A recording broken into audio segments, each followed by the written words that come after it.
Hi, I'm Mike with Living Acts 29 Church, and I'm bringing the word to you in 22 by reading Deuteronomy chapter 11.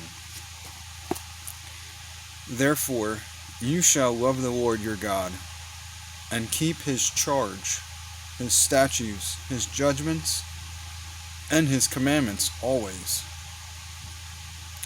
Know today that I do not speak with your children, who have not known and who have not seen the chastising of the Lord your God, his greatness, and his mighty hand, and his outstretched arm, his signs and his acts, which he did in the midst of Egypt, to Pharaoh the king of Egypt, and to all the land, what he did to the army of Egypt, to their horses, to their chariots.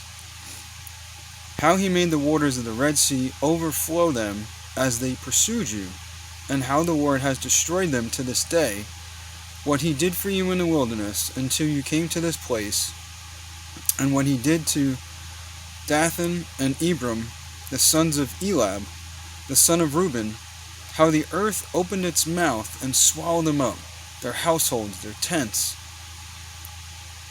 and all the substance that was in their possession, in the midst of all Israel. But your eyes have seen every great act of the Lord which he did.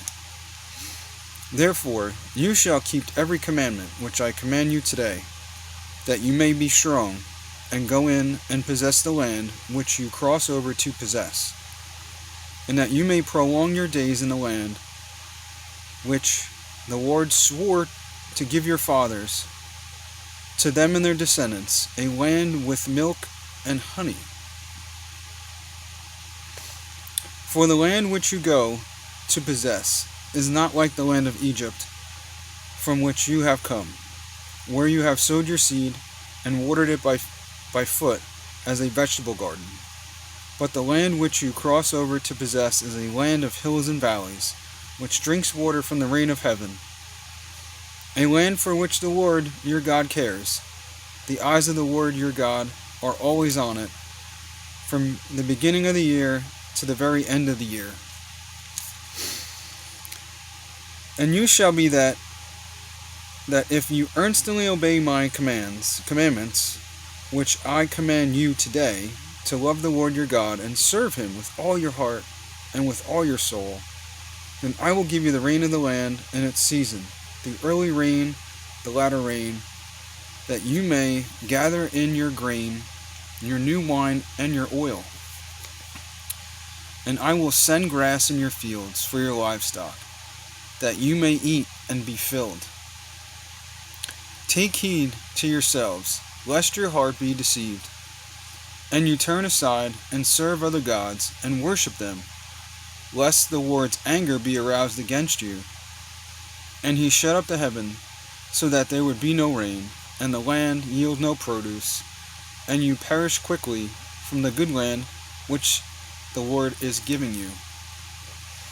Therefore you shall lay up these words of mine in your heart and in your soul, and bind them as a sign on your hand, and they shall be as frontlets between your eyes. You shall teach them to your children, speaking of them when they sit in your house, when you walk by the way, when you lie down, and when you rise up. And you shall write them on your doorposts of your house and on your gates, that your days and the days of your children may be multiplied in the land of which the Lord swore to your fathers to give them, like the days of the heavens above the earth.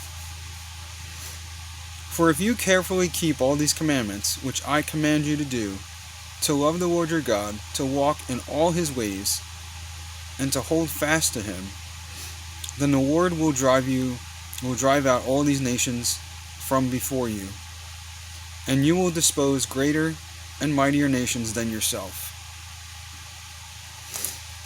Every place on which the sole of your feet treads shall be yours, from the wilderness in Lebanon, from the river of Euphrates, even to the western sea, shall be your territory. No man shall be able to stand against you. The Lord your God will put the dread of you and the fear of you upon all the land which you tread, just as he said to you. Behold, I set before you today a blessing and a curse. The blessing, if you obey the commandments of the Lord your God, which I command to you today, and the curse, if you do not obey the commandments of the Lord your God, but turn aside from the way which I command you today, to go after other gods which you have not known. Now it shall be when the Lord your God has brought you into the land which you go to possess, that you shall put the blessing of Mount Gerizim on the curse on Mount Ebal. Are they not on the other side of the Jordan, toward the setting sun, in the land of Canaanites, who dwell in the plain opposite Gilgal, besides the terebinth trees of Morah? For you will cross over the Jordan and go in to possess the land which the Lord your God is giving you. You will possess it and dwell in it. And you shall be careful to observe all the statutes and judgments which I set before you today. That's all. Thank you. Please come back tomorrow.